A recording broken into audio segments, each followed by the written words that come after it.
Now I'm going to take a little more time and go into a little more detail about the shuffle and repeat buttons down here in the lower left-hand corner of the iTunes window. Let's start with the repeat button, which controls whether a playlist is played once, repeated, or if a single song is repeated. Now if I have, say, my entire music library selected, that's considered my playlist as far as the repeat button is concerned.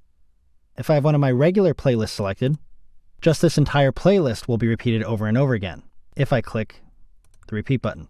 If I click the repeat button a second time, notice a small number 1 appears on the button, meaning it will only play one selected song over and over again. So if I have a song playing, and I jump all the way to the end,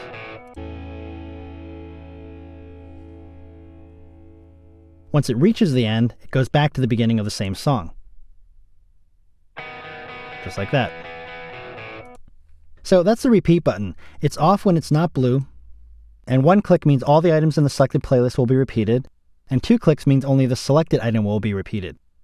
And that remains true even if you have more than 1 item selected. So even if I have 5 items selected, iTunes will only repeat the first item you have selected if the 1 appears in the repeat button. I'm just going to turn that off. Now let's look at the shuffle button. And unlike the repeat button, the shuffle button is either on or off. There's no third state for this button. And this randomizes the song iTunes plays. With my entire music library selected, I'll turn shuffle on. And if I click the play button, it will pick a random song from my entire collection. So right there you can see it jump to Lonely As You by the Foo Fighters. If I click the next button, there's the next random song. It jumped to Up to You by the Jelly Brick, which is nowhere near that Foo Fighters song. If I click the next button again, it jumps to this other song, and so on, and so on, and so on. Now if you have a playlist selected and turn shuffle on, iTunes will randomly play just the songs in this playlist. Notice as I toggle the shuffle button on and off, the playlist is re-randomized each time. Now you do have some additional options for shuffling songs. Under the Controls menu, you'll find Shuffle, and from here you can choose to shuffle by songs, which is the default, albums, or groupings. Let's pick albums.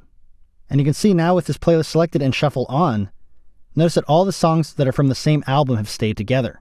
This is nice if you want to hear all the songs from a certain album in their proper order before iTunes picks the next collection of songs from another album. So even if I hit random on again, it just randomizes the albums, not the actual songs. This groupings option that you find here is generally for classical music, which have movements that have been grouped together. I don't have any classical music in my library, but if you do, you can use this option to make sure movements stay in their proper order even when shuffling. I'm going to switch back to the default by songs option for shuffle. So that's how the shuffle and repeat buttons work here in iTunes 9.